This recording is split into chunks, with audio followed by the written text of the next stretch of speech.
Magandang umaga po sa ating lahat. Binabati ko lahat ng ating mga mag-aaral, lalong-lalo ng ating mga mag-aaral ng unang baitang na nakatutok ngayon sa kani-kanilang mga tahanan. Ako si Tutor G mula sa STO Isabela, ang inyong makakasama para sa asignaturang Filipino 1, kasama si Tutor Match. Simulan na natin ang ating talakayin ngayong oras na ito. Handa na ba kayo? Sana ay handa na kayo dahil si Tutor G ay handang-handa na rin. At dapat nakahanda na rin ang mga sumusunod. Lapis at papel, ang ating learning module na gagamitin ngayon. At syempre, dapat handa ang ating puso at isipan upang mas lalo nating maintindihan ang ating pag-uusapan ngayong araw. At dahil dyan, ay magsisimula na tayo. Ngayong linggong ito, ating pag-uusapan ang pagsagot sa mga tanong tungkol sa napakinggang pabula, tugma, tula, at tekstong pang-impormasyon. At pagtatanong tungkol sa isang larawan. Bago tayo magpatuloy ay pasalamatan muna natin ang Department of Education Region 2 sa pagbibigay pahintulot sa DepEd Itulay na gamitin ang kanilang learning module. Maraming salamat po. Ayan. Sa pagtatapos ng ating talakayan, kayo ay inaasahang makasasagot sa mga tanong tungkol sa napakinggang pabula, tula, tugma, at tekstong pang-impormasyon. Kayo din ay inaasahang makapagtatanong tungkol sa isang larawan at nagagamit ang mga salitang sino, saan, kailan, ilan, at paano sa pagtatanong. At dahil dyan, alam kong handang-handa na kayo para sa ating aralin. Para sa ating unang gawain, narito ang panuto. Pakinggan at unawain ang babasahin ng guro. Si Mika at Karina ay magkaibigan. Mahilig sa candy si Mika. Si Karina naman ay gustong-gusto ng nilagang kamote. Isang araw, biglang sumakit ang ngipin ni Mika. Naku, may sira ng iyong ngipin, Mika, sabi ni Karina. Mula noon, iniwasan na ni Mika ang pagkain ng candy.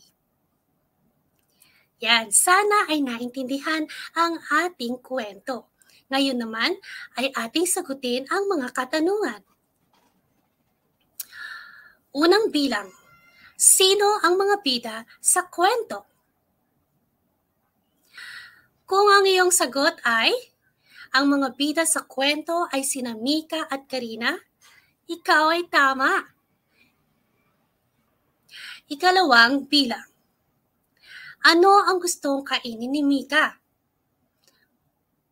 Kung ang iyong sagot ay candy, ikaw ay tama.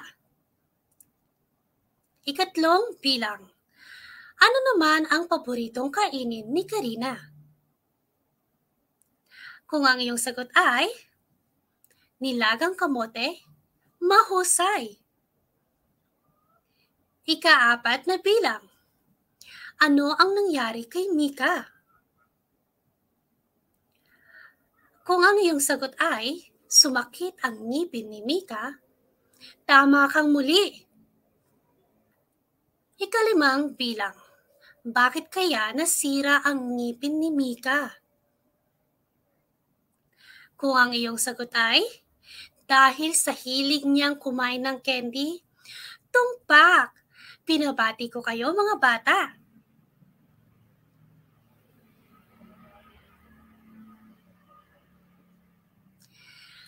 Ngayon naman para sa ating susunod na gawain, narito ang panuto. Babasahin ng guro ang mga tanong sa bawat bilang.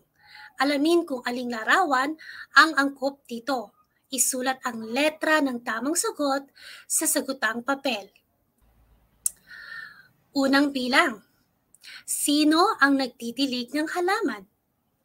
Alin sa mga larawan sa ibaba ang angkop para sa tanong na ito? Tumpak. Ang tamang kasagutan ay letrang E. Ikalawang bilang. Kailan ang kaarawan ni Josefa? Muli, alin sa mga larawan sa ibaba ang angkop para sa tanong na ito?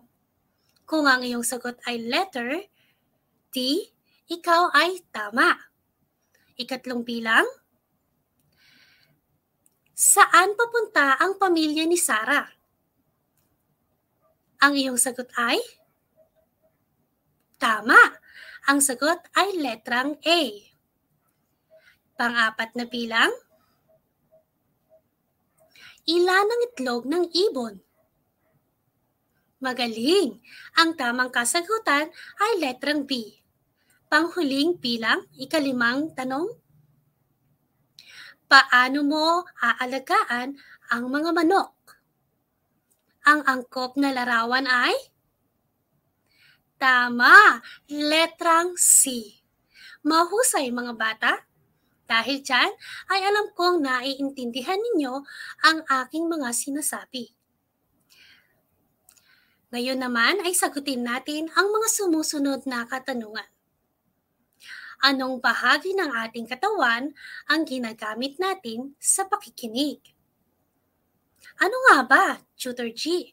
Siyempre, ang bawat parte ng ating katawan ay may kani-kaniyang gawain. Ang ating mata ay para makakita. Ang ating ilong ay para makaamoy. Ngunit, anong bahagi ng ating katawan ang ginagamit natin sa pakikinig?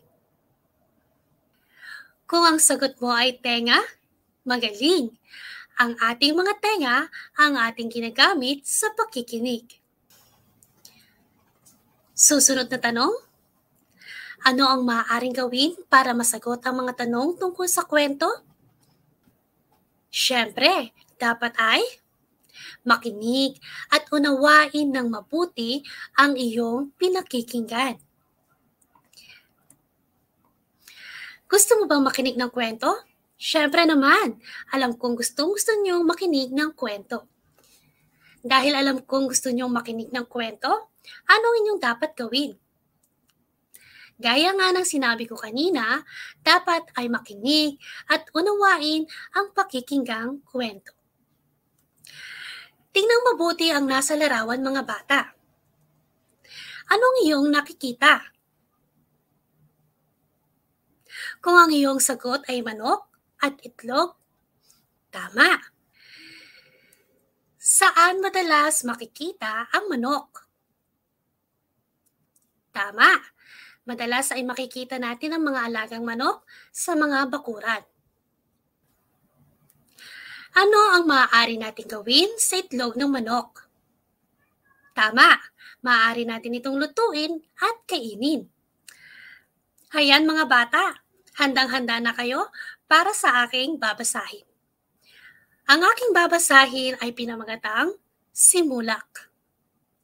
Putak, putak, putak, sabi ni Mulak. Alagang manok na sa umaga'y itlog ang dulot. Putak, putak, putak. Pangalawang araw na ng pangingitlog ni Mulak at tila siya ay galak na galak. Putak, putak, putak. Mga kaibigan, hayan na ang aking itlog. Kainin ninyo at nang kayo ay maging malusog. Yan, sana ay nagustuhan ninyo ang pinasa ni Tutor G. Ngayon naman ay sasagutan na natin ang mga katanungan patungkol sa aking binasa. Unang tanong. Ano ang pamagat ng tula? Mahusay. Ang pamagat ng tula ay simulak. Ikalawang katanungan. Sino ang pumuputak sa umaga? Tama. Ang sagot ay simulak. Ikatlo, bakit pumuputak si Mulak? Tumpak, dahil siya ay nangingitlog. Ikaapat, ano ang nararamdaman ni Mulak habang dulot niya ang kanyang itlog? Mahusay, nagkagalak o natutuwa si Mulak? Ikalimang bilang, para kanino ang mga itlog ni Mulak? Tama!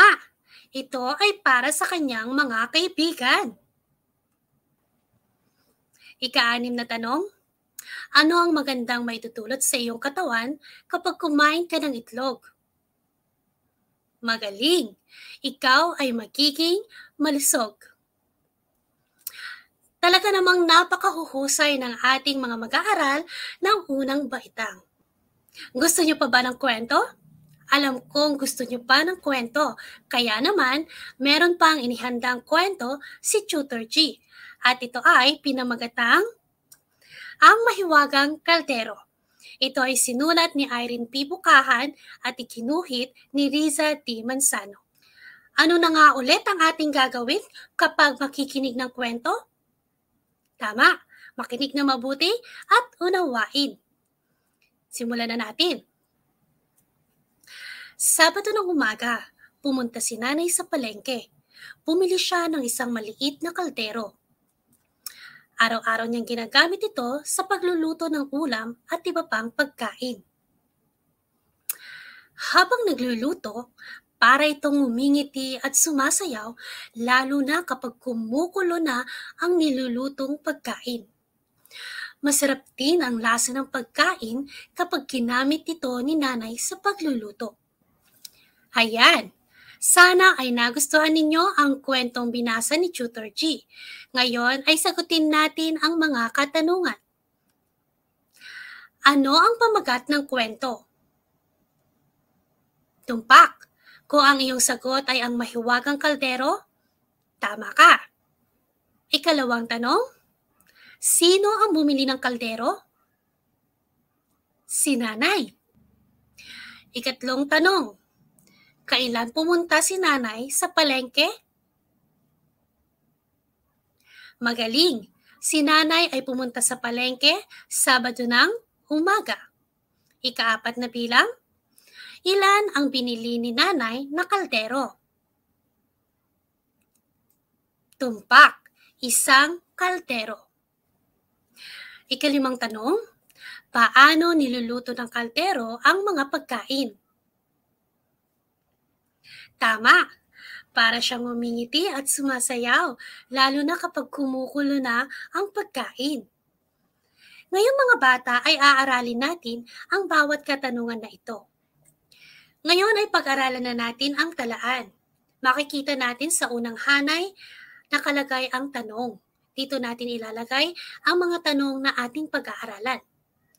Sa ikalawang hanay naman ay ang unang salita sa tanong.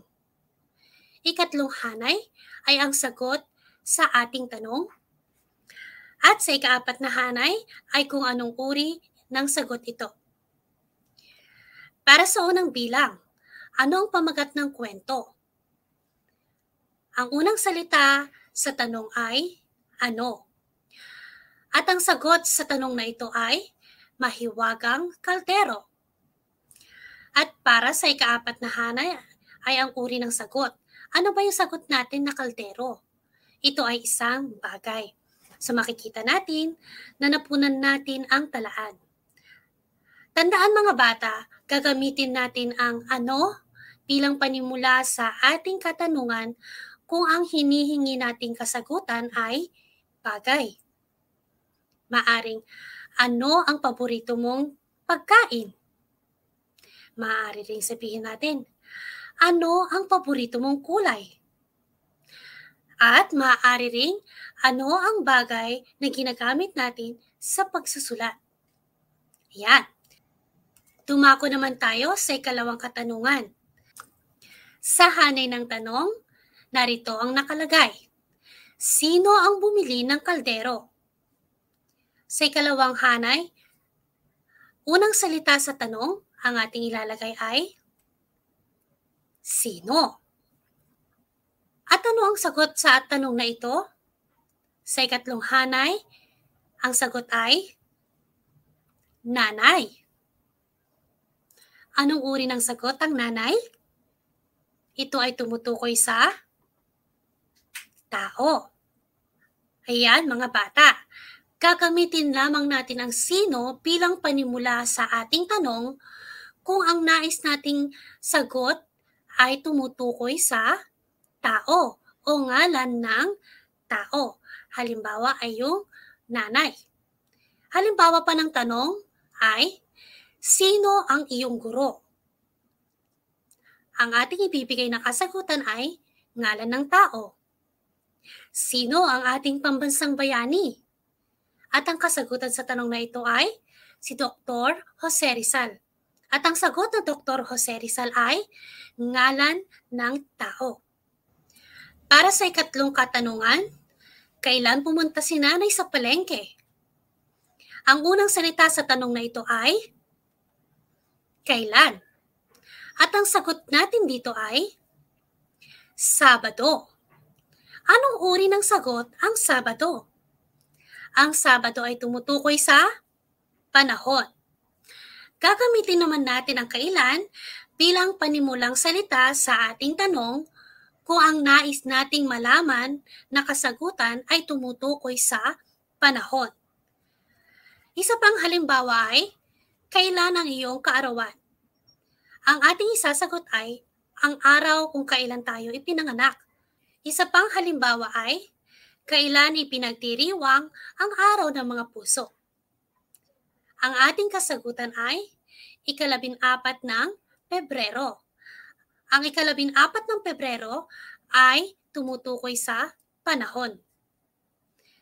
Para sa ika-4 na tanong, ilan ang binili ni nanay na kaldero? Ang unang salita sa tanong na ito ay ilan? At ang ating kasagutan ay isa.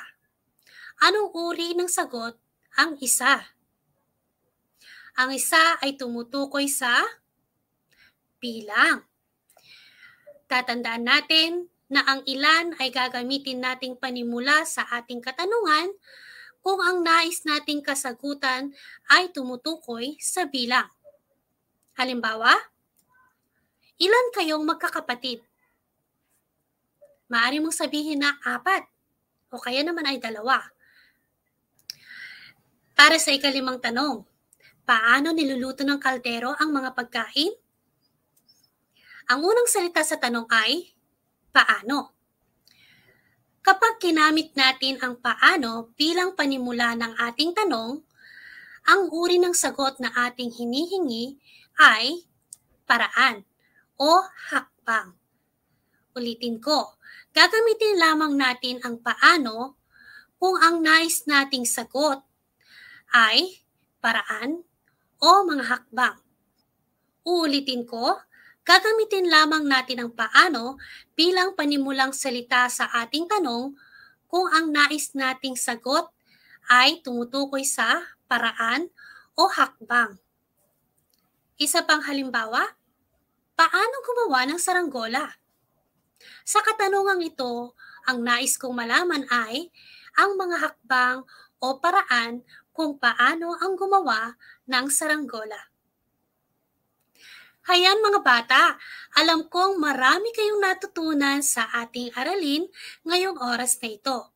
At syempre, para malaman natin, ay kailangan masagot natin ang mga sumusunod. Una, ano ang kailangan mong gawin habang binabasa ang tula o kwento? Pangalawa, bakit kailangan mong makinig? Ikatlo, ano-ano ang alalahanin sa pakikinig? Ang mga kasagutan sa mga tanong na ito ay yan.